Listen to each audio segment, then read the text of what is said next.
No contacto con papá que no puedes ir.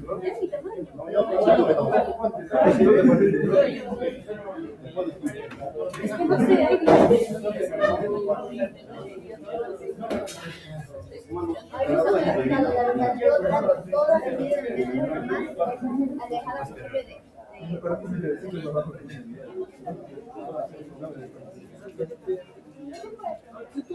la foto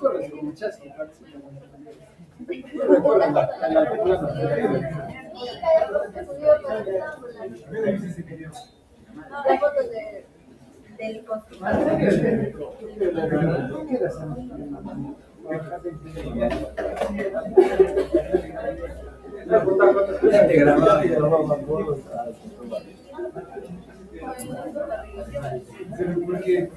Moto no se cae.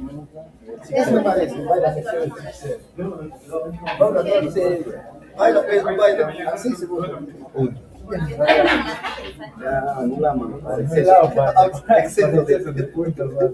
Exceso de intersecciones. Era una X. Es sencillo.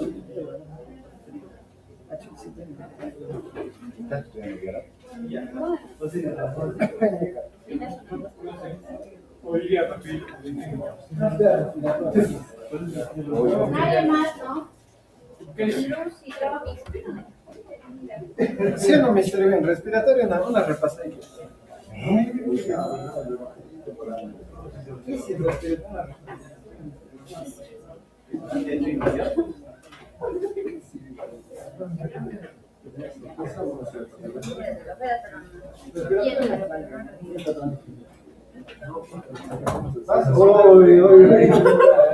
El corazón va.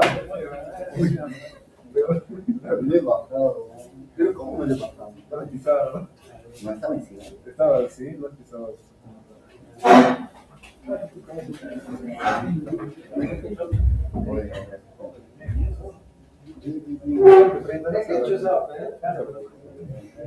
Está macho, ¿sabes? No es ocho, no.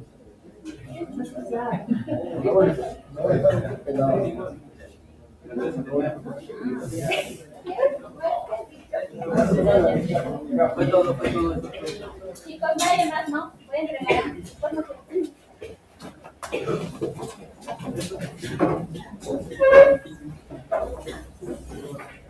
Buenos días, tomen asiento. Sus tareas.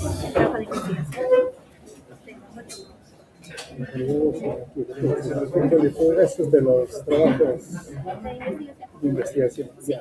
Y este es.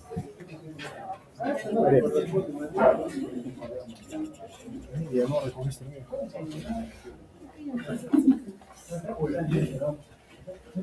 ¿Lo consideramos o no lo consideramos?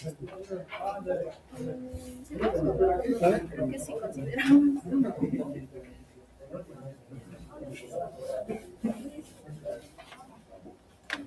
No,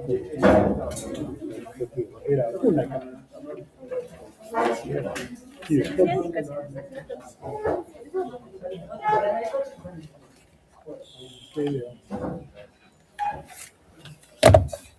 listo. Sí, pero todavía falta. Para mañana vamos a ver.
Bien, buenos días nuevamente. Un comercial. Si alguien tiene que salir, salga ahora. Si alguien tiene que salir. Porque si mientras estamos desarrollando clase, alguien sale, queda suspendida ya la clase, automáticamente. ¿Listo? Ya. Entonces, si alguien tiene que salir porque tiene X cosas por hacer, puede hacerlo ahora. Nadie. Listo. Muy bien. Empezaremos con este tema de la circulación.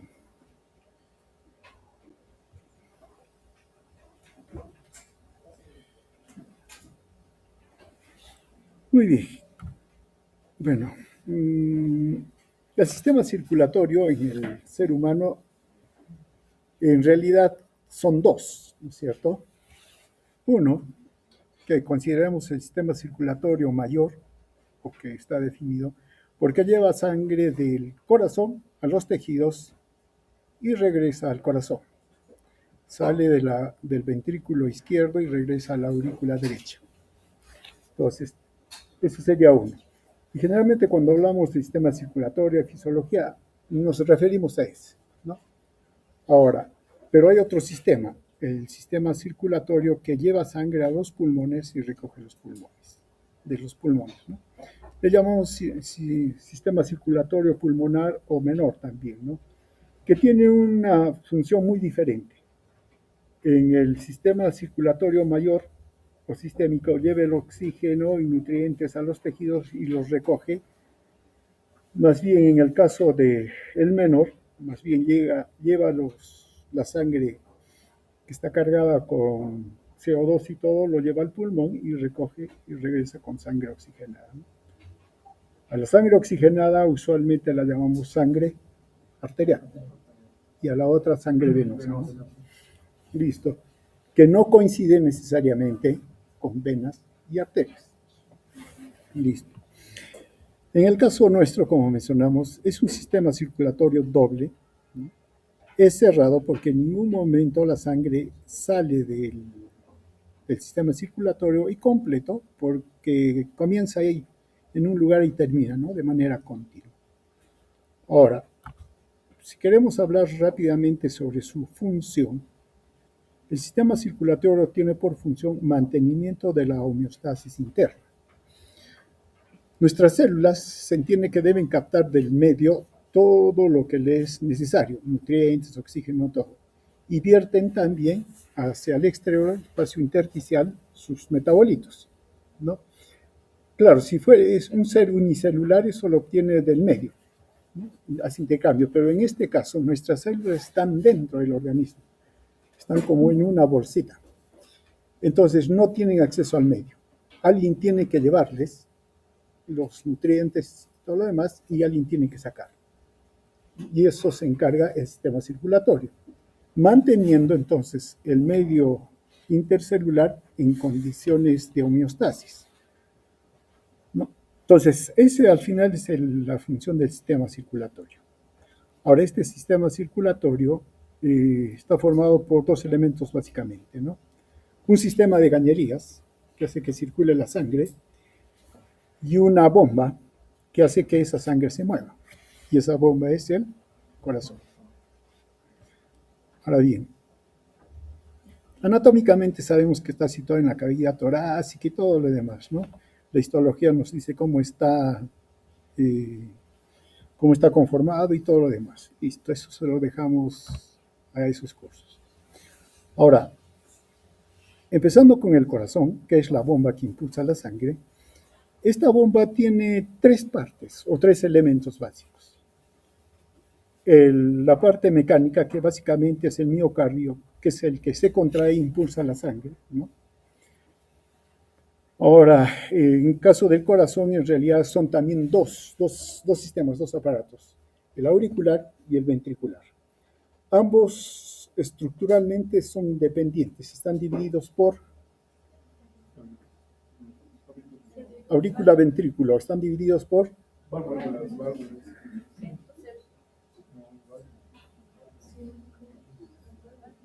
Posteriormente por un surco. No. Las aurículas están acá, el ventrículo están acá. Son independientes. Están divididos ¿por qué? Por el tejido fibroso o esquelético cardíaco, que es fibroso. Esto evita que las aurículas y los ventrículos se junten, están separados. Y la única comunicación que tienen es a través de la fibra auriculoventricular. No hay más que los comunique. Entonces, en realidad son dos. ¿Listo? Están separados. Una bomba auriculares, otra bomba ventrículos. Las dos bombas están separadas. ¿Listo? Por el tabique fibroso o el esqueleto cardíaco que se le llama. En ese tejido fibroso, allí se encuentran las válvulas. Allí. ¿Listo? Y eso hay que tomarlo en cuenta. Ahora, hay un sistema que gobierna la función del corazón y es todo un sistema eléctrico, conocido como sistema de conducción, ¿no? Que vendría a ser un sistema de origen y conducción, ¿no?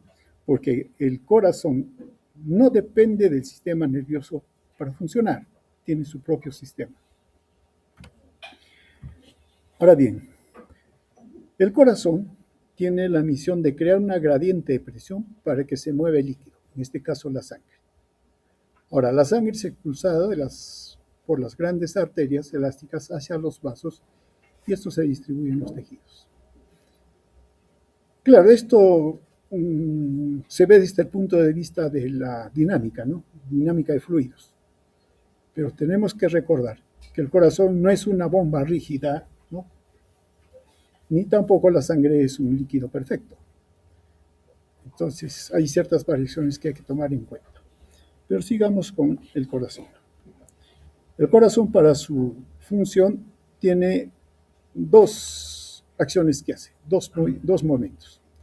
Uno, en el que el corazón está relajado y permite que se llene de sangre. Esa es la diástole. Una vez que está lleno, el corazón se contrae, impulsa la sangre, ¿no? Y le llamamos sístole. Entonces, el corazón trabaja de esa manera, ¿no? Intercalando diástole, sístole, diástole, sístole. Entonces va en esto. Si juntamos una diástole y una sístole, a eso le llamamos ciclo cardíaco. Cada ciclo cardíaco entonces tiene estos dos componentes. Ahora bien, podemos ir describiendo algunos eventos de una manera un poco más precisa. La sístole, claro, es la contracción del corazón para enviar la sangre. Y si hablamos en estricto, se estaría involucrada la contracción auricular. Luego la contracción de los ventrículos o del ventrículo, que se da en dos momentos. Una contracción que aumenta tono, hace esto, nada más, pero no eyecta. La contracción isovolumétrica. Y luego ya viene la contracción, conocida como la eyección, ¿no? Ahora bien, claro, la eyección también tiene dos momentos. Como se contrae en un momento y está lleno, envía la sangre en cantidad, pero cuando ya va enviando, va disminuyendo. Entonces hay otra fase que la eyección es más lenta. Eyección rápida, eyección lenta. Ya envió la sangre, entonces lo que le queda al corazón es relajarse. Tenemos la diástole. En la diástole hay una relajación. Primero se contrajo, ahora se relaja, pero no llena. Relajación isovolumétrica. Y luego ya llena. Entonces viene también el llenado ventricular rápido, porque cuando el corazón se relaja, la sangre que está viniendo por las grandes venas atraviesa la aurícula y se va de frente al ventrículo. De frente, ¿no?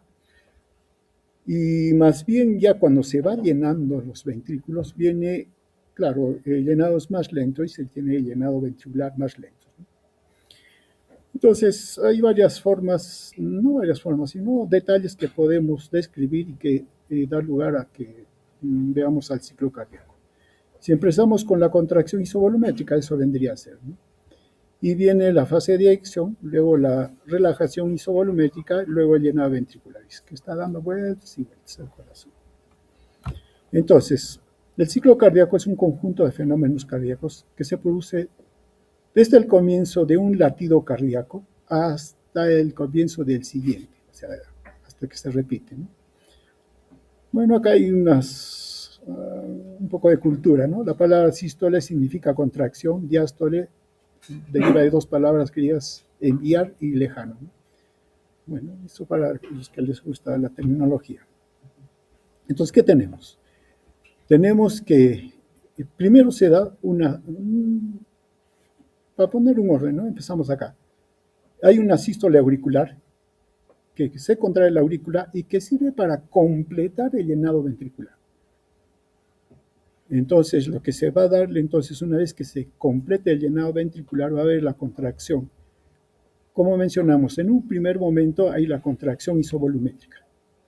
Y esta contracción isovolumétrica se da debido a que primero se cierran las válvulas auriculoventriculares, pero las válvulas aorta y pulmonar no están abiertas, están cerradas. Y entonces tiene que haber un aumento de presión hasta que la sangre supere la presión de las arterias y pueda ser eliminada la sangre. Entonces ya viene la fase de contracción o eyección. Un momentito, por favor.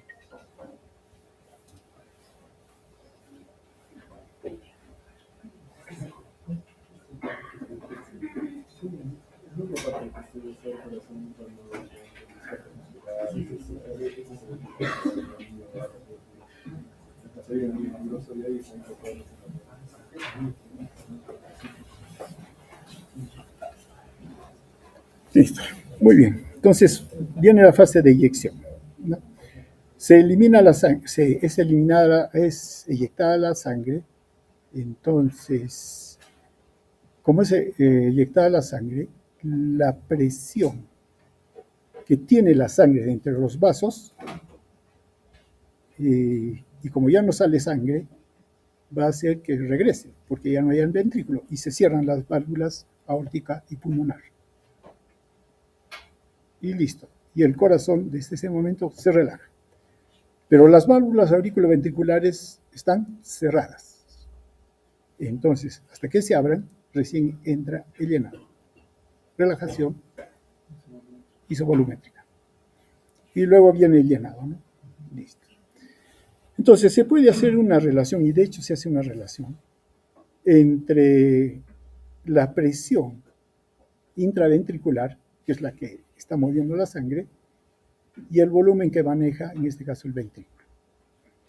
Para efecto de lo que vamos a describir, describimos siempre el lado izquierdo. El texto también habla por el lado izquierdo, ¿no? Entonces hacemos una relación entre el volumen del ventrículo izquierdo, ¿no? 50, 100, 150 de volumen, y la presión que se desarrolla por ese llenado, en este caso en el ventrículo izquierdo, ¿no? Y hay dos curvas que se relacionan.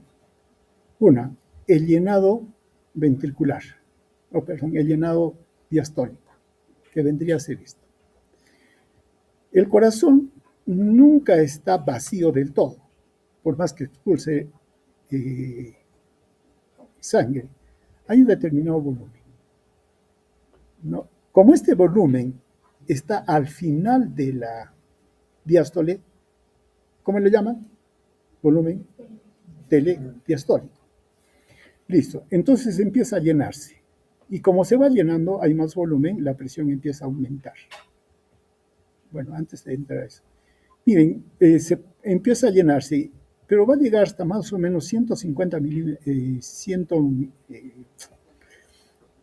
hasta 150 mililitros o centímetros cúbicos, que la presión muy poco aumenta, ¿no? Pero de pasado esto, después sí va a aumentar rápidamente. Y eso que va a indicar que la presión aumenta rápidamente. Entonces, hasta 150 mililitros o centímetros cúbicos, como que la presión dentro del ventrículo no aumenta mucho. Claro que la presión del ventrículo, como tiene 50 centímetros cúbicos, tampoco es cero. Tiene su presión. Bajita, pero tiene, ¿no? Entonces, bien. Por otro lado, se relaciona la curva de la presión sistólica, esa presión que se tiene al momento que se impulsa la sangre. Y claro, también, mientras más volumen tenga, será más presión. Pero miren, aumenta mucho más rápido o aumenta la presión con cada llenado del ventrículo, hasta que llega un máximo más o menos entre 150 a 200 y luego más bien disminuye. Claro, entonces hay dos presiones, ¿no? Una presión de llenado, que es necesario para que el corazón tenga sangre y impulse. Y hay una presión con la cual puede empujar el corazón, la sangre, pero que tiene también un máximo. No es, por más que volumen haya de volumen, el corazón no va a actuar, digamos, sin límite, ¿no? Y más o menos está entre los 150 a 200, como ustedes ven, ¿no?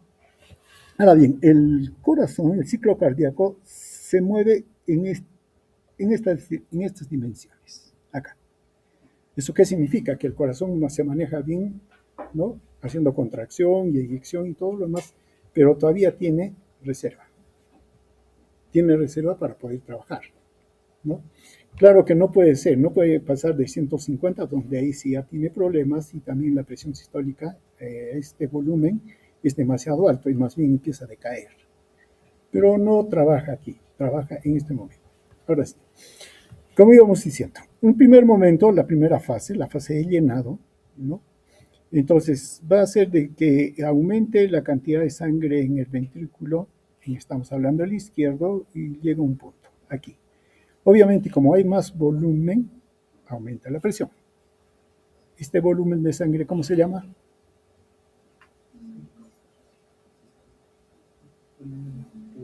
Si no se acuerdan, copien. Si este llamamos volumen telediastólico, porque está al final de la diástole, ¿este qué será?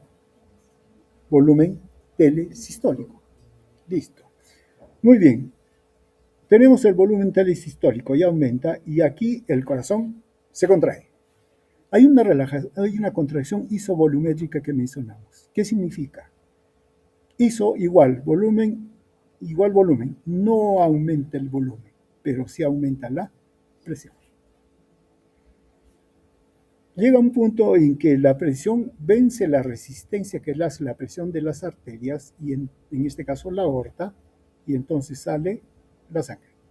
Tenemos la tercera fase, la fase de eyección. Una fase de eyección rápida, y luego, como ya se va enviando la sangre, va disminuyendo. En este punto, ¿qué pasó? Y en este punto, ¿qué pasó? La manito. Aquí en este punto primero. No, en este punto acá.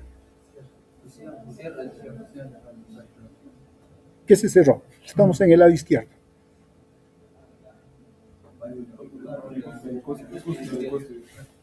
Déjenle hablar a su compañero. Cierre de la válvula. Ya, ahora sí. Estamos en el izquierdo. La mitral. Listo, la mitral, listo. Y entonces sale. ¿Y acá qué sucede? Y en este punto, ¿qué sucede? Ahora con apellido. Aórtica. Estamos en el izquierdo. Por eso le citamos en el izquierdo. Viene la fase de eyección y se expulsa. Claro, la presión sube más o menos hasta 120, y como ya se impulsa la sangre y hay menos sangre, empieza a bajar hasta que llegamos a este punto acá, en el cual la presión de la sangre que está en los vasos, en este caso la aorta, como ya empieza a superar a la presión de eyección, entonces hace que disminuya y cierra la válvula aórtica. Y llegamos en este punto. Claro, cerrar la válvula aórtica, ya no regresa la sangre y el corazón se relaja. Pero no hay ingreso de sangre. Entonces, esta es la relajación isovolumétrica. ¿Qué sucede acá? Esta es la fase 4. Pero ¿qué sucede en este punto? ¿Qué sucede en este punto? Acá se relajó, pero ¿qué sucede en este punto? Lo mismo que sucedió acá. ¿Qué sucede? Se abre la válvula mitral, listo, y ingresa la sangre. Y ahí estamos dando vueltas y vueltas. Bueno, eso es todo. Aquí tenemos el llenado diastólico, el volumen telediastólico, que es la final de la diástole, cierro la válvula mitral, y como hay también volumen, hay también presión, y tenemos presión telediastólica. Contracción isovolumétrica, apertura de la válvula aórtica, la fase de eyección, listo, sale la sangre, claro, luego viene el cierre de la válvula aórtica, y tenemos acá una presión, la presión telesistólica, porque está al final de la sístole. Relajación isovolumétrica, apertura de la válvula mitral, en este punto, y tenemos el telesistólico. Y así estamos dando vuelta y vuelta y vuelta. Algunos datos. Ya. Al final de la diástole, al final, ¿no?, se da la sístole auricular, que completa un 20-30% del llenado ventricular. Claro, empuja la sangre. Entonces, en buena cuenta, la sístole auricular, ¿en qué fase está del ciclo?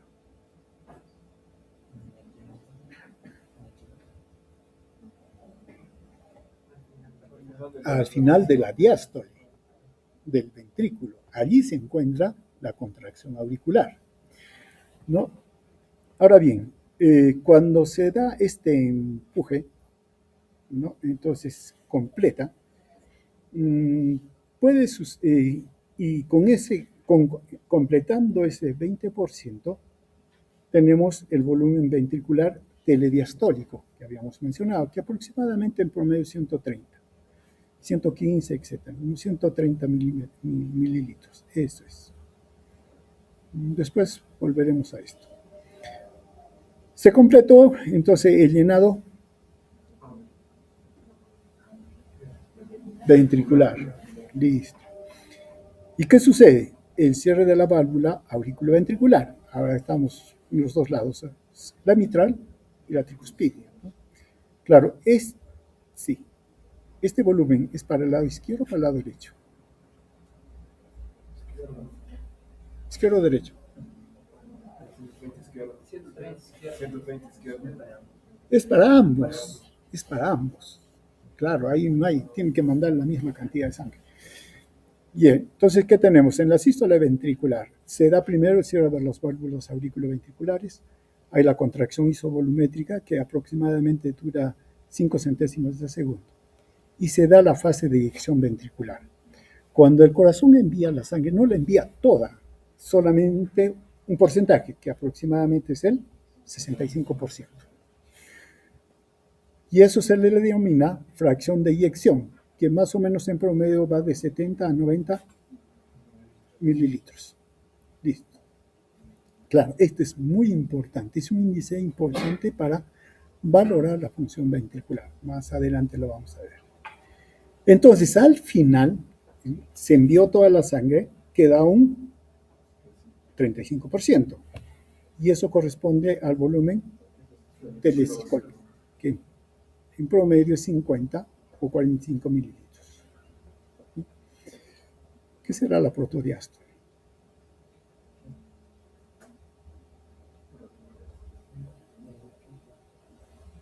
Ya nos acordaremos en un momento.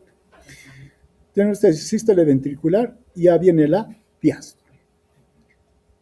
Y la diástole empieza cuando las válvulas aórtica y pulmonar se cierran. Hay la relajación isovolumétrica, la apertura de las válvulas auriculoventriculares y viene llenado rápido. Listo, y volvemos a la misma curva. Y aquí está. Bueno, los detalles ya que están dichos, pero miren, acá hay esto. ¿Qué cosa es esto?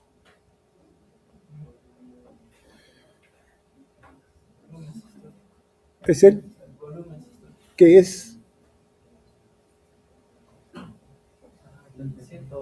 No quiero valor, otro nombre. La fracción de eyección. ¿Listo? Este es. Eso es lo que entiendo. Los otros eventos ya los hemos descrito, ¿no es cierto? Muy bien. Ahora, podemos hacer, y de hecho, ustedes han visto estos gráficos. Listo. Ya. Este es el ciclo cardíaco. Evaluado mediante el registro de la presión y el volumen. Y lo que hemos hablado es esta curva en rojo. ¿Y qué cosa es eso? La presión del ventrículo. Es la presión del ventrículo, el comportamiento del ventrículo, tanto en la sístole como en la diástole, ¿no? En cada uno de los ciclos. Entonces podemos empezar por cualquier lado, pero empezaremos aquí. ¿Esto qué cosa es? Diástole. Y miren lo que sucede, estamos con el rojo, ¿eh? En la presión. Viene la presión y hay un aumento de la presión. Un aumento. ¿A qué se debe? La contracción auricular, que hace de que se contraiga, aumenta el volumen, cierto, completa el volumen, pero hay un aumento de la presión. Y listo. De acá, en este momento, se cierra la válvula auriculoventricular. Estamos en el lado izquierdo, entonces la válvula mitral. Y viene aquí la contracción isovolumétrica. De la presión sube, ¿no? ¿Hasta qué momento? Hasta que alcanza la presión en este caso de la aorta, ¿no? Y un poquito más y se abre. ¿Esto qué cosa es? La contracción isovolumétrica. Esto es la contracción isovolumétrica, ¿no? Que sube la presión, pero no hay cambio de volumen. Listo. Entonces viene ahora, una vez aperturada la válvula aórtica, entonces sale la sangre. Tenemos la eyección. Listo. Aproximadamente llega hasta los 120 milímetros de mercurio. Como sale la sangre, empieza a disminuir y se cierra la válvula aórtica cuando la presión en la aorta es mayor que la presión del ventrículo. No es 80, porque todavía acá hay bastante volumen que están trabajando, ¿no? Entonces, se cierra un poquito, no en los 80 exactamente. ¿Listo? Muy bien. Y luego, acá se cerró la válvula aórtica. Y luego viene la disminución de la presión, hasta que se abre las válvulas. Listo. Y entonces tenemos la relajación isovolumétrica. Luego tenemos la fase, la diástole, que se divide en tres partes, ¿no? Ya más adelante vamos a ver. Tenemos el llenado ventricular, ¿no es cierto? Hasta aquí. Y la contracción auricular que completa. Y se repite nuevamente. Contracción isovolumétrica, apertura de la aorta, la válvula aórtica, la eyección, cierre de la aorta, relajación isovolumétrica, apertura de la válvula auriculoventricular y se repite. Listo, muy bien. Simultáneamente, ¿qué sucede, por ejemplo? En la aorta. Estas son las presiones de la aorta. Claro, aquí estamos al final de la diástole, la sangre fue expulsada y la aorta envió la sangre, ¿no?, hacia el organismo, y en la aorta empieza a bajar su presión. Pero la presión de la aorta no baja a menos de 80 milímetros de mercurio. No baja. ¿Por qué? Porque en ese punto ya la sangre que viene del ventrículo sale y entonces se eleva hasta 120. Sale la sangre y luego disminuye la presión del ventrículo y eso también hace que disminuya la presión en la aorta, ¿no? Ahora bien, la aorta es una arteria de gran calibre que es elástica, ¿no? Entonces, cuando viene la eyección, el volumen se distiende. Pero una vez que se cierra la válvula, entonces, como se ha distendido, empieza a contraerse. ¿No?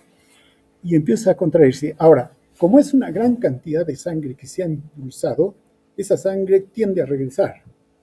Y entonces lo que tenemos es una muesca de elevación de la presión.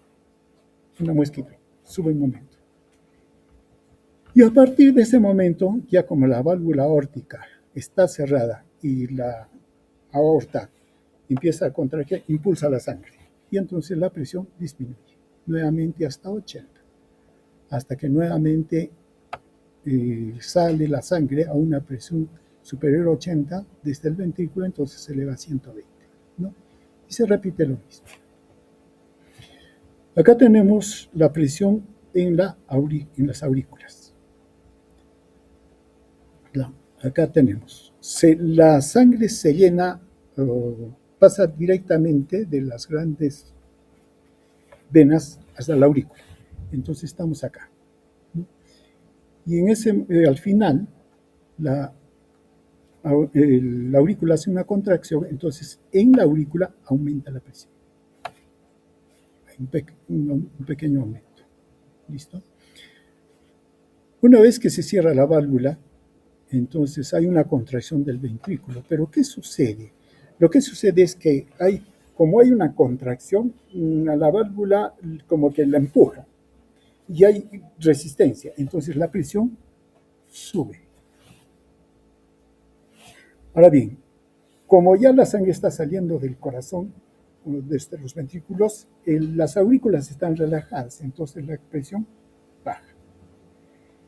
Una vez que, a pesar que está contraído el ventrículo, pero no la aurícula, la sangre está siendo enviada, la sangre está regresando y entonces empieza a llenarse, ¿no?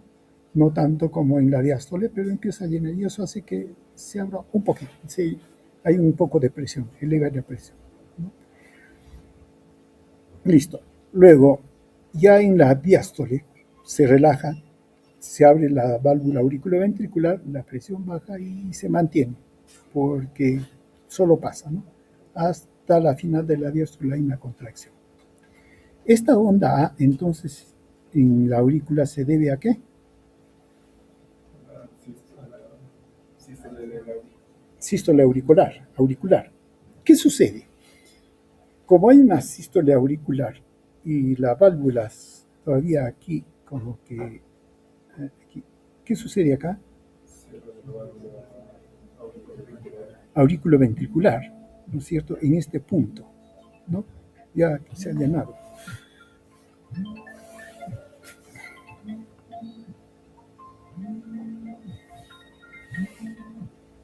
¿Qué será que se le ocurre llamar ahora? ¿Qué sucede? Que sí, hay un aumento de la presión auricular, ¿no es cierto? Y que podemos verla, pero no sentirla.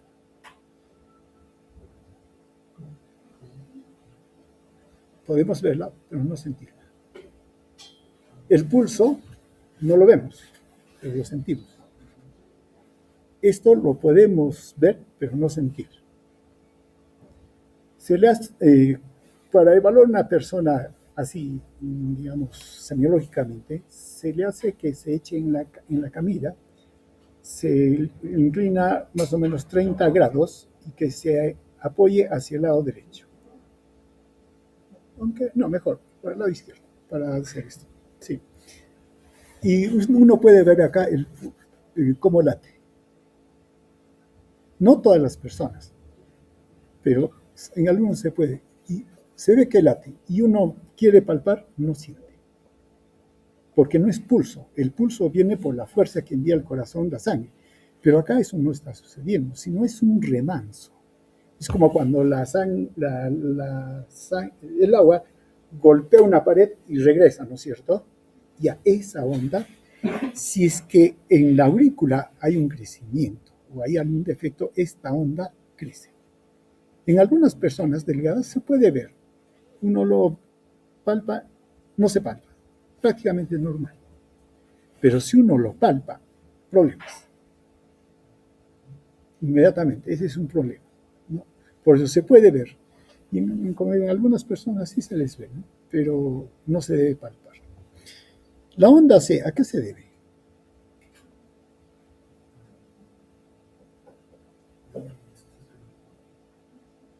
A la sístole ventricular, porque cuando hace sístole ventricular, protruye la válvula. Entonces eso hace que se eleve la presión dentro de la aurícula. Y la B,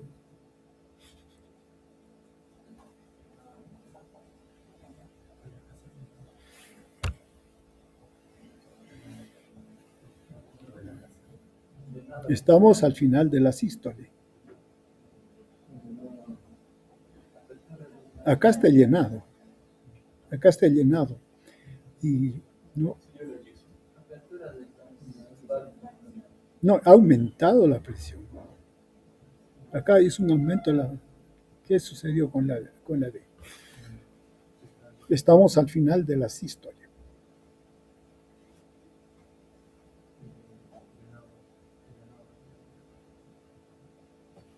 Ya ha habido acá no nos grafican el llenado, solamente nos da el llenado ventricular, no nos dan el llenado auricular. Entonces la B, ¿qué cosa es la B?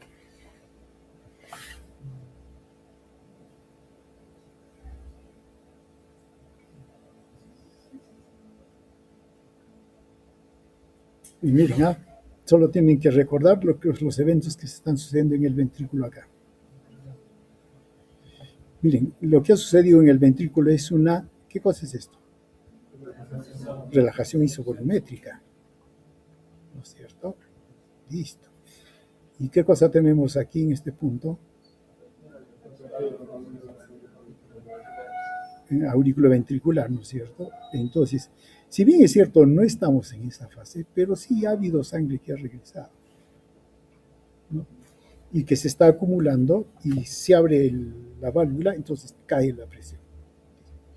Aquí tenemos el volumen, en este caso del lado izquierdo, ¿no? Aquí estamos al final de la diástole. Se completa el llenado con la contracción auricular, viene la fase de eyección, cae, ¿no? Claro, en la relajación isovolumétrica no hay cambio de volumen. Ahí cae hasta aproximadamente 5 centímetros cúbicos, viene la relajación isovolumétrica, no hay cambio, y luego viene el llenado, ¿no? El llenado, que primero rápido, un poco más lento, y luego la contracción auricular que complete el llenado. Y ahí estamos. Esto se puede evaluar mediante los ruidos, sí. Entonces aquí tenemos el primer ruido. ¿Quién lo causa el primer ruido? Listo, aquí está. El segundo ruido.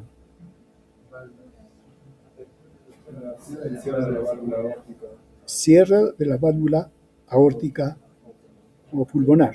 Segundo ruido, ¿no es cierto? Luego viene un tiempo de silencio. Aparece nuevamente el primer ruido, con el cierre de las válvulas auriculoventriculares, la fase de eyección o sístole, y luego el segundo ruido, ¿no? Y eso se puede ver. Entonces, se puede separar o se puede determinar la fase de sístole y diástole auscultando, ¿no? El famoso tum-dum, tum-dum, ¿no? Ahora, al comienzo, claro, cómo se puede ubicar si está en sístole o en diástole, tomando el pulso. Escuchamos un primer ruido y casi es rápido, ¿no? Casi, no es simultáneo, pero poco viene después la fase de eyección. Entonces acá viene el pulso. Y luego cae y viene el segundo ruido. Entonces, entre el primer ruido y el segundo ruido está la sístole. Viene un tiempo que es poco más largo, es la diástole, hasta que aparece nuevamente el primer ruido. Primer ruido, siento pulso, desaparece el pulso, segundo ruido, ¿no? Sístole, esta es, digamos, una manera de aprender, ¿no? Hasta que, claro, uno ya se vuelve práctico y ya no necesita tomar el pulso para escuchar los dos ruidos o para identificarlos. También se registra el electrocardiograma, pero como esto necesita un poco más de descripción, lo vamos a dejar por el momento. Muy bien. Este ciclo cardíaco se da tanto en el lado izquierdo como en el lado derecho, pero hay ciertas cositas que hay que mencionar, ¿no?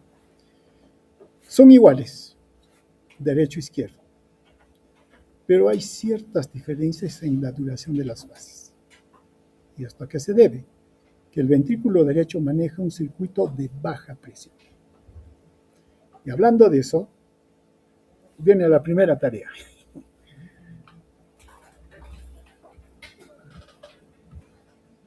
Van a hacer esto es del izquierdo, ¿no es cierto? Ya, van a hacerlo el del lado derecho. Con sus valores, sus momentos y todo lo demás. Pero no van a poner válvula auriculoventricular. Tienen que poner el nombre. Y la otra también tienen que poner todo ello. ¿Listo? Muy bien. Listo. Entonces vamos. Claro, el lado derecho es de baja presión. Ahora bien, la despolarización del ventrículo izquierdo ocurre milisegundos antes que el derecho. Un poquito antes. ¿Por qué? Anatómicamente me lo pueden decir.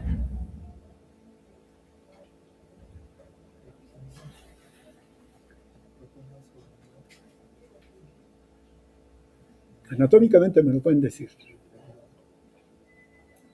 ¿Qué tenemos? Nódulo auriculoventricular, haz de His y luego ya.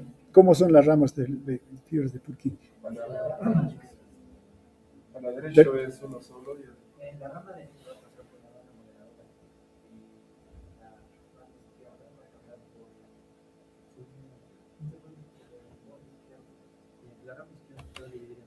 dos, uno anterior y otro posterior, ¿es cierto? Listo. Entonces, esto hace que el lado izquierdo llegue más rápido la aorta, ¿no? Que en el lado derecho. Entonces, hay una despolarización del ventrículo izquierdo, milisegundos, ¿no? Por eso la contracción isovolumétrica del ventrículo izquierdo comienza antes. Un momento antes.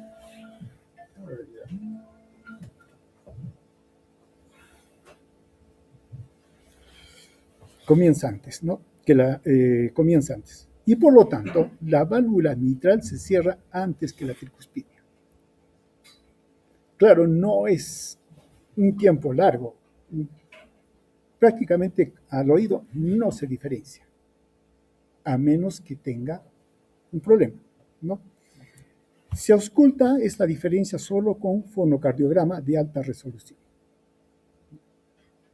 Ahora bien, las presiones que deben vencer los ventrículos son también diferentes. El ventrículo derecho debe vencer una presión de 7 a 10 milímetros de mercurio, mientras que en el lado izquierdo, como mencionamos, debe vencer desde 70 a 80, ¿no? milímetros de mercurio. Listo. Por ello, la contracción isovolumétrica es más corta en el ventrículo derecho. Claro, va más rápido porque no tiene que hacer mucha fuerza que en el izquierdo. Ahora bien, por lo que se inicia antes la eyección en el ventrículo derecho que en el izquierdo. Claro, son detalles finos, pero si uno lo ve al corazón y lo ausculta, no ve las diferencias, ¿no? Esto tiene que ser, se determina de una manera especial, pero está estudiado. Ahora, la duración, por lo tanto, de las fases eyectivas son distintas debido a las diferencias de presión. Ventrículo izquierdo, como mencionamos, 80-90, el derecho 12-15, porque tienen que vencer estas que están acá.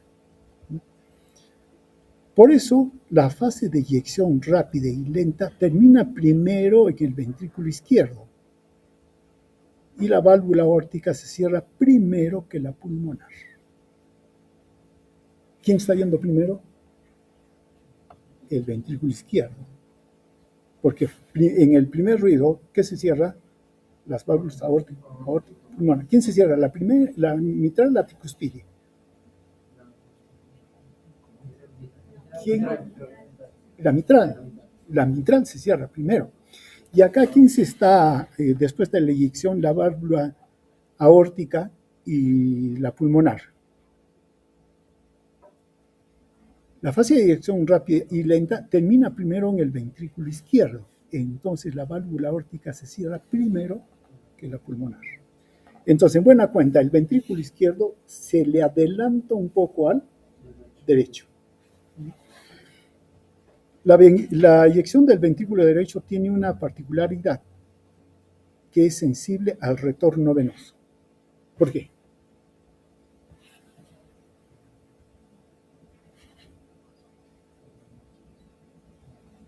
La eyección del ventrículo derecho.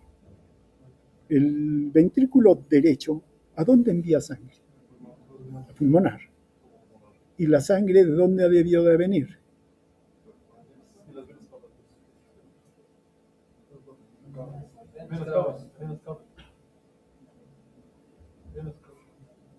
Eso es clave, ¿ya? Ya. Dice, la eyección del ventrículo derecho tiene una particularidad de ser sensible al retorno venoso. Ya, listo. Ya, yo les pregunto por qué. El ventrículo derecho está recibiendo sangre de...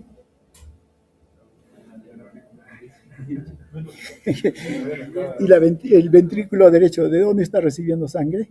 De la aurícula derecha. Ventrículo derecho de la aurícula derecha. El ventrículo derecho ya recibe sangre de la aurícula derecha. ¿Y la aurícula derecha de dónde recibe sangre? De las venas cavas. Listo. ¿Qué tiene que ver la función pulmonar? Y han hecho, ¿ah? Han hablado de presión pulmonar, presión pleural y todo ese tipo de cosas han hablado.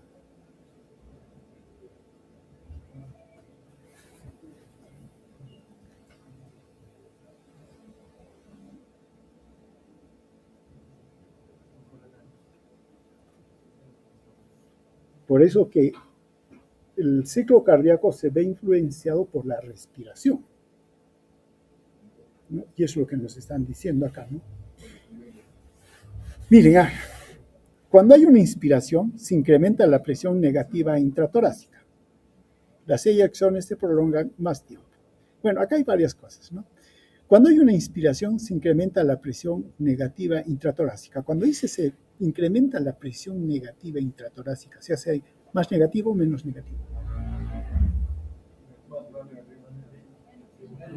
Menos negativo, ¿no es cierto? Entonces, cuando hay una inspiración, se incrementa la presión negativa intratorácica. ¿Eso qué significa? Si es más negativo, entonces jala sangre. Si es menos negativo, no la jala tanto. ¿Cierto? Entonces, ahí viene. Cuando hay una inspiración, se incrementa la presión negativa intratorácica y las eyecciones se prolongan más tiempo. Claro, porque no pueden salir, están siendo como retenidas, ¿no? Entonces, se demoran en salir. Claro, también aquí el pericardio, como es rígido, limita el llenado, ¿no? Pero está calculado, a menos que haya un problema con el pericardio, entonces va a impedir el llenado del corazón. Cuando el pericardio se inflama, como es rígido, claro, para afuera no tiene problema, pero para adentro se inflama. ¿Y qué hace con el corazón? Lo comprime. Eso se llama taponamiento cardíaco, ¿no? Listo.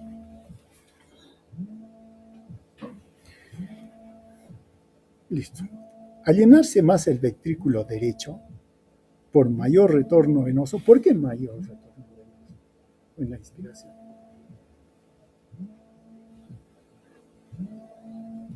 En la inspiración. ¿Qué cosa se hace en la inspiración? Claro, aumenta la cavidad torácica, aumenta la aspiración. Entonces el retorno venoso aumenta, disminuye. Aumenta, es jalado, ¿no? Al llenarse el ventrículo derecho por el mayor retorno venoso, se llena menos el ventrículo izquierdo. Claro, el derecho llena más. Y como están dentro de la cavidad pericárdica, estoy extremando, porque no vayan a decir eso que es así. El ventrículo izquierdo ya no tiene mucho campo.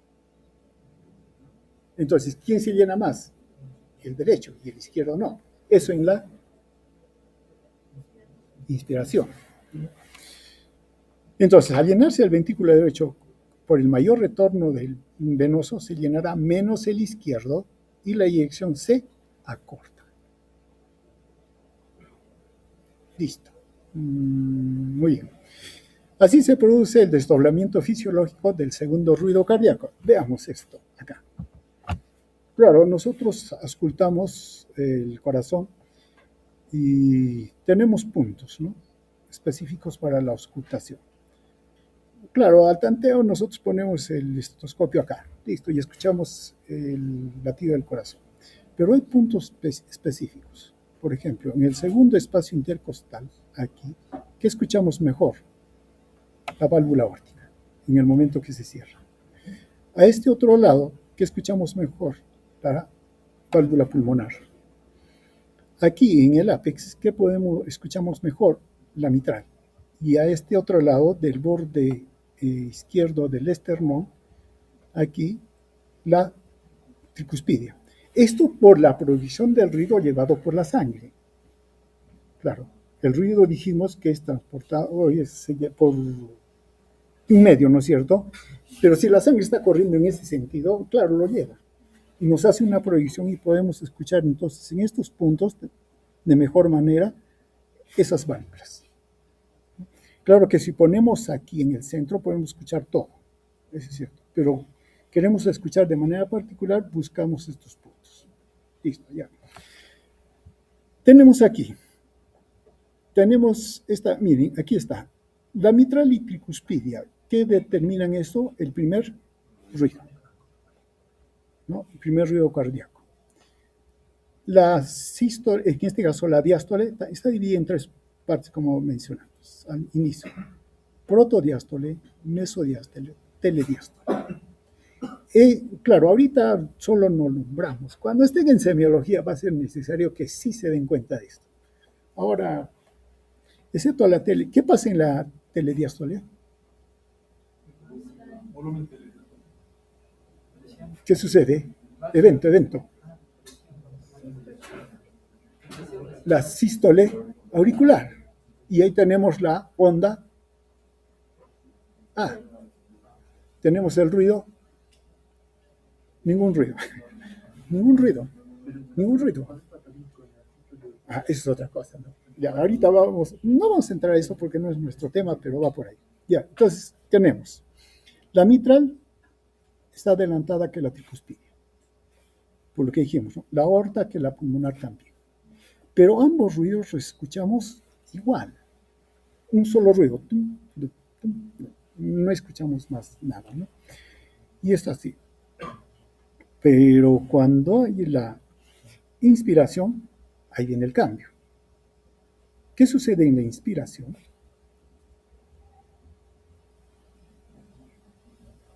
Hay modificaciones. Nos pasaremos acá. Acá está la inspiración y acá está la expiración. En la inspiración, ¿qué dijimos? Que el ventrículo derecho, bueno, el izquierdo o el derecho, ¿cuál es este? El izquierdo. Como inspiramos, jala más sangre. El ventrículo izquierdo, entonces, debería aumentar. ¿Pero por qué no aumenta? Está disminuido. Porque el derecho es el que aumentó más. ¿Y por qué aumentó más el derecho? Porque llenó más sangre. ¿Y por qué llenó la sangre? Porque él no está recibiendo de afuera, sino de los pulmones. Entonces aumentó. Y al aumentarse, lo que sucede en la inspiración, entonces el ventrículo derecho aumenta y en el izquierdo disminuye. Y cuando es eyectado, tiene menos volumen el izquierdo para expulsar. Entonces el segundo ruido se adelanta. El segundo ruido, en este caso estamos hablando de la aorta, porque como tiene menos volumen a botar, la aorta se cierra más rápido. Entonces se adelanta el segundo ruido de la parte aórtica. La mitral, como tiene más volumen, se va a demorar, se separa. Y aquí tenemos el segundo ruido desdoblado, por cuestión fisiológica. ¿Y cómo lo podemos escuchar? Si es que será como un chasquido. ¿no? Pero más específico, chasquean sus uñas así. Ese es el ruido que se escucha, ¿no? Pero eso es en la inspiración, pero en la expiración desaparece. Entonces, uno cuando está escuchando debe estar viendo si inspira o expira a la persona. Si en la inspiración se desdobla el segundo ruido y en la expiración desaparece ese desdoblamiento del segundo ruido fisiológico, normal. Es mejor, se suele escuchar más en personas delgadas y personas jóvenes. Muy bien, entonces, ¿qué tenemos? Ahora sí. Tenemos el primer ruido, que es el cierre de la mitral de la tricuspidia, ¿no? El momento inicio de la sístole. Ahí puede escucharse desdoblado, por ejemplo, en niños. Si no hay ninguna otra patología, todo es un desdoblamiento normal se puede considerar. El segundo ruido, cierre de la aórtica pulmonar, ¿no? Al inicio de la diástole. Desdoblamiento fisiológico. En la inspiración, la aorta cierra más antes que la pulmonar. Eso es fisiológico. Pero puede haber también un desdoblamiento paradójico. O sea que es al revés. Quien se cierra primero es la pulmonar y luego la aórtica. Pero al oído lo podríamos diferenciar. No. Tendríamos que hacer otras pruebas, ¿no? Y si es desdoblamiento paradójico, es patológico. O si ese desdoblamiento que escuchamos es constante, fijo, sea inspiración o expiración, también es anormal. Tercer ruido, usualmente no existe. ¿A qué se debe? A un llenado rápido del ventrículo. Dijimos llenado rápido, entra la sangre. La sangre golpea la pared del ventrículo, lo golpea, ¿no? Esto en la primera fase de la diástole. Aquí, en la protodiástole, por el llenado rápido, ¿no? En algunos casos, en niños y adultos menores de 65 años, puede ser fisiológico, ¿no? Pero suele ser por un aumento de gasto cardíaco. Algo está pasando, aumentar el gasto cardíaco. Si aumenta el gasto cardíaco, se está manejando más volumen. ¿En quién puede pasar eso? ¿Es fisiológico deportista? No, fisiológico no. Patológico. ¿En qué personas puede haber aumento de volumen sanguíneo? Claro, también va a haber, pero hay una condición.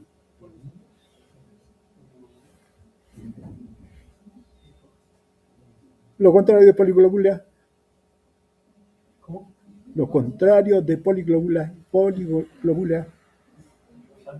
Anemia. En la anemia la sangre pierde densidad, es más líquido y se mueve más como líquido, ¿no? Y entonces eso hace que pueda producirse el tercer ruido por el golpe que le da a la pared, ¿no? Incrementa la velocidad y volumen del flujo sanguíneo auriculoventricular. También se da en caso de dilatación ventricular. En este caso estamos hablando de hipertrofia ventricular, que también es patológico y queda ahí, ¿no? El cuarto ruido es aumento de la contracción auricular para expulsar la sangre que queda en la aurícula al final de la diástole, esa contracción. ¿En qué momento se da?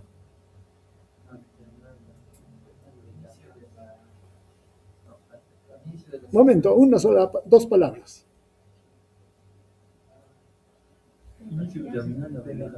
Telediástole. En la telediástole. Entonces lo escucharemos pegado al primer ruido o al segundo ruido. Al segundo ruido. Claro, es la importancia de decir proto, meso y tele, ¿no? Y también las sístoles de... Entonces, el tercer ruido está pegado al primer ruido o segundo ruido. Al primero. Y el cuarto al segundo. ¿Se dan cuenta? Por eso mentalmente uno tiene que ubicarlo, ¿no? Se da al final de la diástole. Siempre es patológico. No debe existir, ¿no? Típico en los trastornos de distensibilidad del ventrículo. ejemplo, hipertrofia ventricular izquierda o derecha, causado por estenosis aórtica o pulmonar, en miocardiopatías hipertróficas, cardiopatías isquémicas. Siempre es patológico el cuarto retro. Acá está el desdoblamiento que mencionamos. Listo. ¿Cuánto dura un ciclo? Dependiendo de la frecuencia. ¿Cuánto suele ser la frecuencia? Ya, 60 a 100, no, 60 a 80. Eso es lo normal. Claro que podemos decir que, mejor dicho, no decimos taquicardia si está entre 80 y 100, pero ya sabemos que está aumentado, ¿no? Porque si pasa más de 100, a eso le llamamos taquicardia, ¿no? Y fisiológicamente consideramos que va en personas adultas 60 a 80. Listo. Si tenemos 60 a 80, ¿qué? Latidos por minuto. Si son 60, ¿cuánto dura el ciclo? Un segundo. Si dura 75, 0 puntos. Claro, tiene que dividir los 60 segundos entre 75. Y entonces le sale, ¿no? Entonces, el ciclo cardíaco. Por ejemplo, en caso de una frecuencia de 65, ¿no? La sístole dura 0.27 y la diástole 0.62. ¿Qué? Segundos, ¿no? Ahora bien, pero si la frecuencia, solo por comparar, llega a 200, que puede ser eso, la sístole disminuye y la diástole disminuye. ¿Quién disminuye más? La diástole. Ya, ¿eso qué significa? Que cuando aumenta la frecuencia cardíaca, claro, van a ir los dos acortándose, pero quien más va a irse acortando es la diástole. Hasta que llega un punto que la frecuencia es tan alta y la diástole está cortada, ¿qué sucede? Ya no llena el corazón de manera eficaz. Entonces, una taquicardia, pasados los 150 de frecuencia, acá nos ponen todavía 180, pero ya en 150 el retorno venoso no es adecuado, no se llena el corazón. Y eso ya no sirve, más bien resulta siendo un problema. Bien, entonces miren, en una sístole, que vendría a ser el ejemplo, ¿no? Mejor dicho, en una frecuencia normal de 65 en promedio, la diástole es la que dura más. Si aumentamos la frecuencia, 200 acá nos ponen de ejemplo, la que se va a cortar es más la diástole, ¿no? Esto es comparativamente. Pero sin embargo, la velocidad máxima de contracción ventricular es 400 por minuto. Entonces el corazón puede contraerse 400 veces por minuto. Eso es rapidísimo, ¿no? Claro que para eso ya uno señala que es fibrilación ventricular. Y la fibrilación ventricular, el ventrículo solo hace esto, no hace esto. Entonces, una fibrilación ventricular que solo está haciendo esto, ya no es eficaz. Y también se le llama paro cardíaco. El paro cardíaco puede ser que el corazón se detuvo, ya, pero también puede que esté en fibrilación ventricular, que solo está haciendo eso, que también para efectos dinámicos es paro cardíaco. Ahora, la velocidad máxima de conducción del nodo auriculoventricular es de 230 por minuto, ¿no? Que es mucho menos de la velocidad de contracción que puede tener. Listo. Ahora, comportamiento del músculo cardíaco. Listo, ya hemos descrito los eventos. Ahora tenemos que ver cómo se comporta el músculo cardíaco. ¿Continuamos? Sí, listo, muy bien.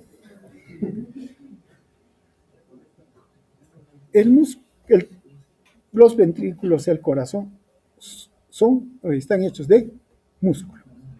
Ya. Entonces, un músculo cuanto más se ejercita, contrae mejor, ¿no es cierto? Claro. Y el corazón también es igual. Pero cuando un músculo, inclusive comparado con el músculo esquelético, tiene su mejor contracción, ¿cuándo lo hace? ¿En qué momento?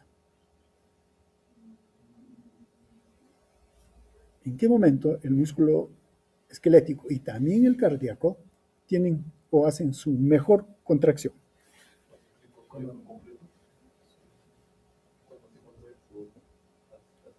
Cuando tienen más energía, más sangre. Más irrigado de sangre, ¿no? Pero el músculo esquelético, acá estamos hablando de sangre. ¿En qué momento el músculo esquelético desarrolla su mejor fuerza?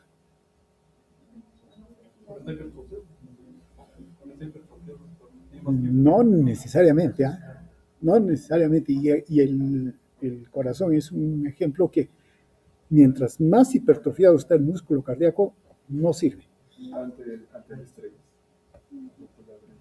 Cuando está distendido, estirado. Si este músculo queremos hacer la mejor fuerza, tiene que estar más o menos estirado, elongado, entonces jala, ¿no? Claro, pero si lo tengo aquí, no va a ser su mejor fuerza. Si lo tengo desde acá, tampoco va a estar cómodo para hacer la fuerza. Tiene que estar medio estiradito. Claro que le llamamos tono. Pero para que haya tono, tiene que estar estirado. Listo, en ese momento. Muy bien. Entonces, Frank y Stalin son los que estudiaron esto, y de ahí aparece la ley de Frank-Starling. Dice, a mayor estiramiento de la fibra cardíaca, mayor es la fuerza de contracción de la fibra miocárdica. Dice, no, a mayor estiramiento de la fibra cardíaca, entonces lo estiran, se tensa, mayor fuerza de contracción de la fibra cardíaca. Listo. Muy bien, ellos lo estudiaron y tuvieron su modelo todo. Pero ¿cómo lo trasladamos a lo que estamos viendo ahora? ¿Cómo podemos evaluar el estiramiento del ventrículo? Por la cantidad de volumen que se llenó el corazón y lo distendió. Entonces, vemos volumen del corazón. Pero a su vez el volumen del corazón lo podemos evaluar de otra manera, porque no podemos medir allá adentro cuánto de sangre tiene. ¿Con qué lo podemos evaluar? Con la cantidad de sangre que envía el corazón en un minuto. Y ese es gasto cardíaco. Por otro lado, ¿podemos determinar cuánto se estiró la fibra cardíaca del corazón? Sí. ¿Con qué? Con volumen ventricular. ¿Qué volumen? Ya son cardíacos, ¿eh? Volumen telediastólico, porque es el que se llenó y lo llenó al corazón. Listo. Muy bien. Entonces podemos ver que el estiramiento lo medimos por el volumen ventricular y la fuerza lo podemos medir por el gasto cardíaco. Y tenemos una curva, ¿no? Cuánto se estira el corazón y cuánta fuerza hace. Y claro, es proporcional. A mayor estiramiento, mayor fuerza. Y eso es lo que nos dice la ley de Frank-Starling. También se puede medir de otra manera. Su compañero lo estaba mencionando. Podemos medirlo como el corazón envía sangre y lo envía ese volumen con una presión, podemos medir presión.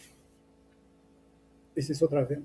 Y lo medimos presión con volumen. Esa es otra forma de valorar la relación Frank-Starling. Y nos dicen, ¿no? Los cambios de contractilidad varían la tensión activa que puede ejercer el corazón, determinando mayor o menor presión ejercida y variando el volumen eyectivo. Claro, este es el volumen eyectivo, la cantidad de volumen que se dio, pero también es un reflejo de lo que se llenó. La fracción de eyección, ¿cuánto representa de todo el volumen del ventrículo? 65%. Ya, si se llenó con 100, tenemos 65 centímetros cúbicos. Pero si se llenó a 120, ¿cuánto tenemos? Tenemos un poco más, ¿no es cierto? Entonces aumenta. Entonces, eso sería, y si eso sucede, la fracción de eyección aumenta o disminuye. también dependerá. Si hay mayor volumen tele diastólica, la fracción de eyección aumenta también, porque es el 65%. Listo, por eso ya son cardíacos. Claro, y esto le permite al corazón adaptarse a variaciones del retorno venoso. Claro, ¿de dónde viene la sangre para llenar el corazón? De las venas, del retorno venoso. Listo, entonces, miren como ven, todo está amarrado. Listo, acá hay unas relaciones en ciertas circunstancias, ¿no? Acá está el rendimiento ventricular, que lo podemos medir por gasto cardíaco, presión arterial, y aquí tenemos el volumen, ¿no? Por ejemplo, en ciertas condiciones como la disnea, ¿qué cosa es la disnea?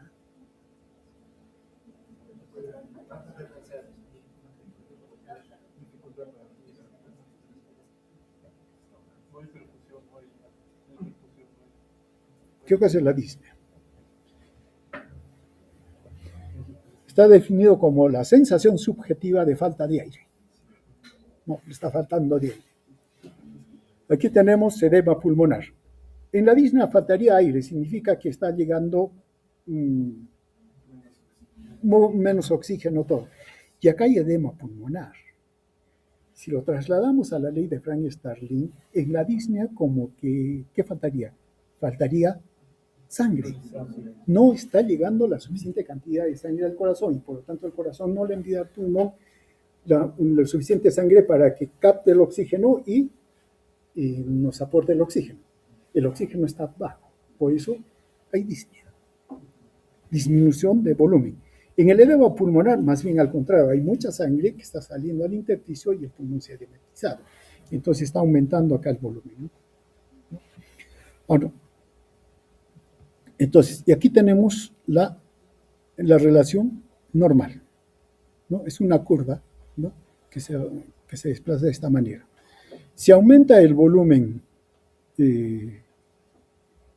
ventricular, aumenta el rendimiento ventricular, aumenta la presión y el gasto cardíaco, lo que ustedes quieran, normal. Pero, por ejemplo, en un ejercicio, la curva se echa hacia el lado izquierdo o derecho. Lo tienen que ver de frente para hablar derecho o izquierdo, si no nos confundimos, tienen que verlo. ¿Hacia dónde se inclina? Hacia el lado izquierdo. Entonces la pendiente es mayor. Y esto hace de que entonces, aún llenado, el rendimiento ventricular sea mayor. Y claro, eso no sucede cuando hacemos ejercicio. Claro, después ya veremos por qué, ¿no? Más bien, si es que hay un problema, por ejemplo, de insuficiencia cardíaca. En la insuficiencia cardíaca el corazón está, digamos, sí crecido todo, pero el ventrículo está chiquito. No tiene la suficiente cantidad, no se llena y por lo tanto disminuye el rendimiento y la curva se echa al lado derecho. La pregunta es, el sistema simpático y el parasimpático, ¿hacia qué lado echan la curva?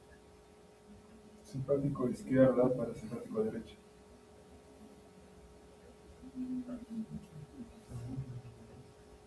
Claro, el sistema simpático aumenta, ¿no? Mientras que el otro disminuye. Entonces, el simpático lo echa hacia el lado izquierdo o a la derecha. Izquierdo. Y el parasimpático a la derecha. Listo, muy bien. Ya. Una es la función del músculo, que lo determinamos por la ley de Frank-Starling. Pero hay otros dos factores de los cuales depende el rendimiento o la función cardíaca. De la sangre que le llega y de la sangre que envía, ¿no? Listo. Entonces tenemos dos cosas a evaluar. Primero, la sangre que llega, ¿no es cierto? Y eso en términos generales le llamamos la precarga, pero no es exactamente eso. ¿Qué es la precarga? Claro, siempre decimos la cantidad de sangre que llega al corazón, o sea, la carga que le llega, ¿no es cierto? La precarga. Sí es cierto, pero no es cierto.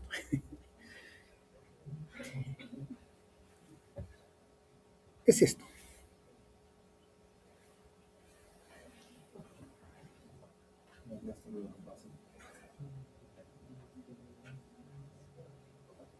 consideren al corazón como un globo. Se le llena el agua, ¿no es cierto? Va llegando y el globo se va hinchando.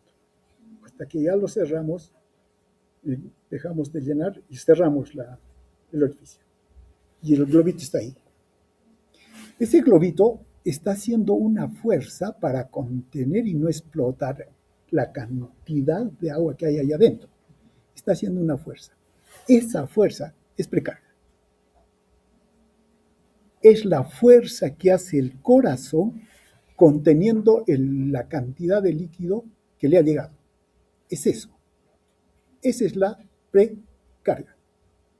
Ahora, ¿la precarga de qué depende? Ahora sí. Primero, del tamaño del corazón en la diástole final.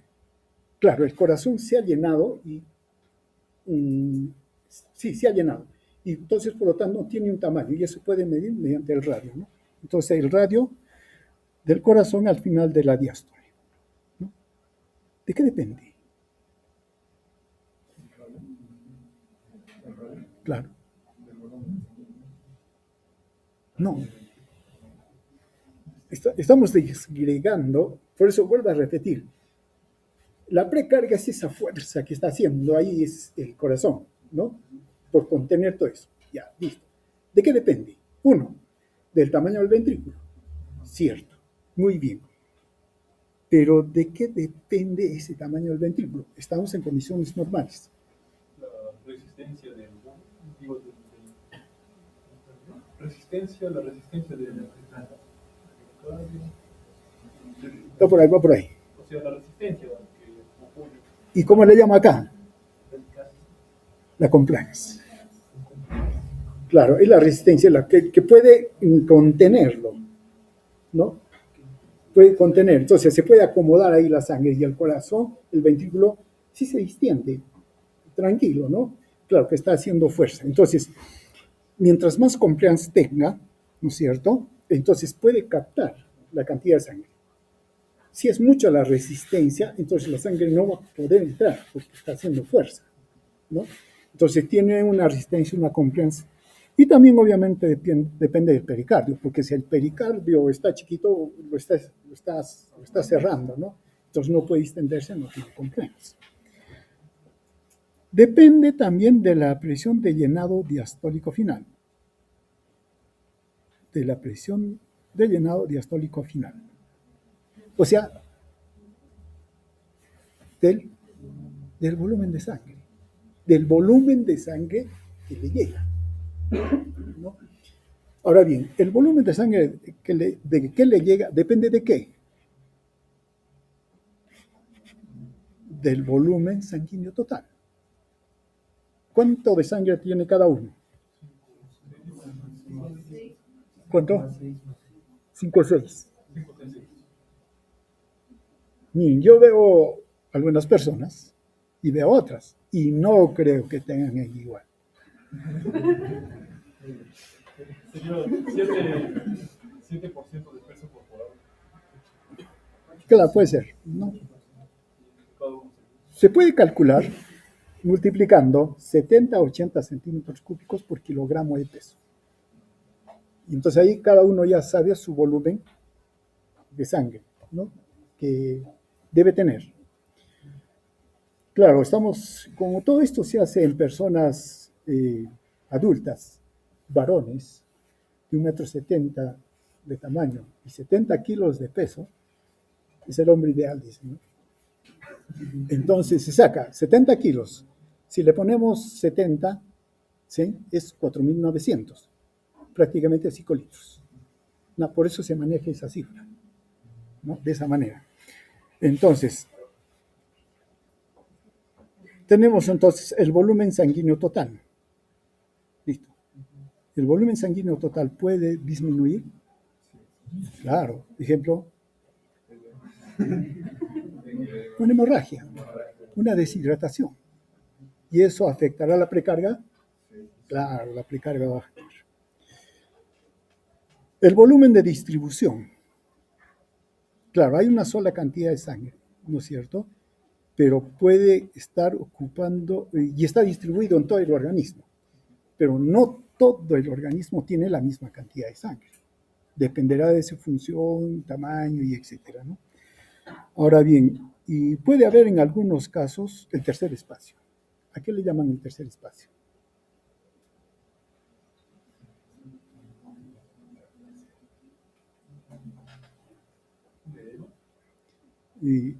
Pero no es que es cierto, el edema cuando es generalizado sí puede tener ese problema, ¿no? Pero el edema podría ser, pero hay otro también que le llaman el tercer espacio. Cuando el intestino no funciona y se llena de agua. ¿Y por qué? Porque no absorbe el agua. Secreta, ¿no? Por su función, pero no lo absorbe. Y el intestino se dilata y contiene líquido.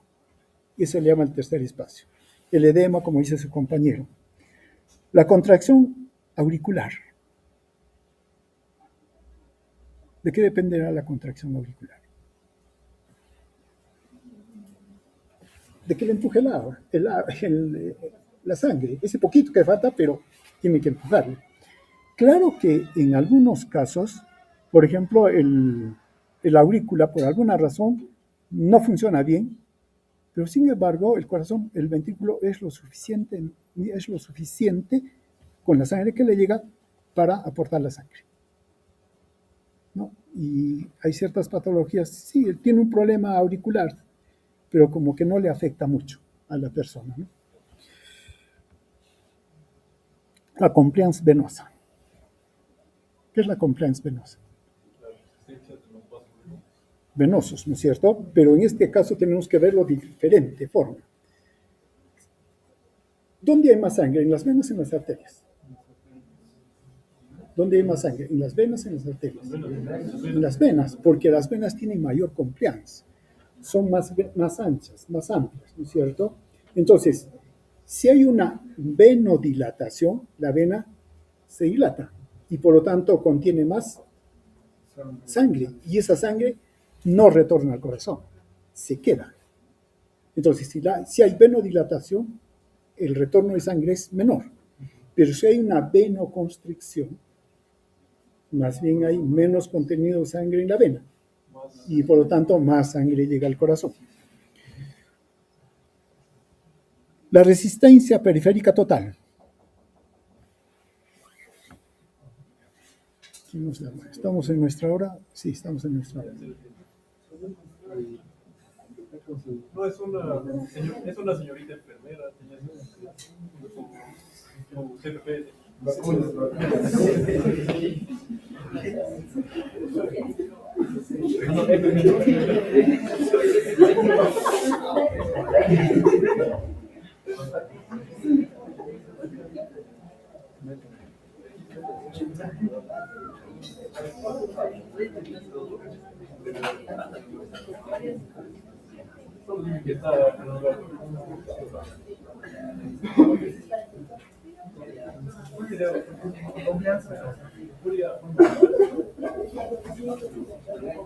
Sí, podría escuchar.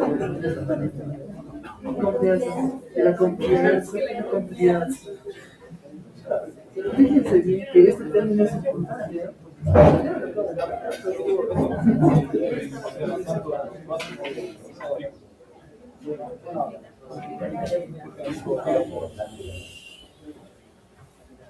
Bueno, creo que lo vamos a tener que dejar acá. Pausa. Ya, listo. Sí, porque han venido las enfermeras, están en la campaña de vacunación con el sarampión, porque dicen que hay ¿qué se llama? Hay un problema con el sarampión y tienen las autorizaciones todo para las vacunas. Entonces, si ustedes están acá, eso ya es una cuestión de cada uno de ustedes, pero se sugiere siempre, como hay problemas, de que se vacunen debido a que si a una persona mayor le da el sarampión es más peligroso que cuando le da un niño.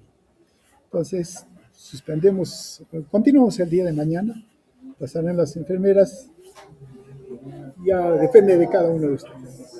¿Listo? Muy bien.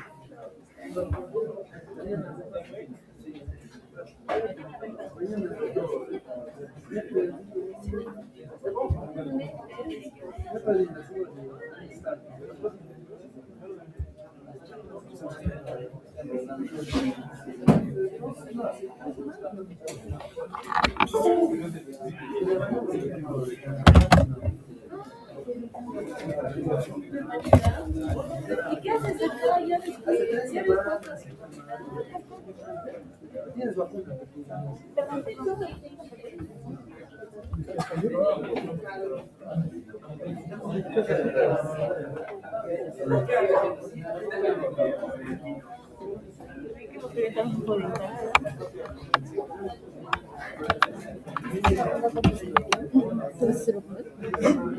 Tengo miedo, yo también. Tengo los síntomas así. No creo que no se olvidará. No olvidará.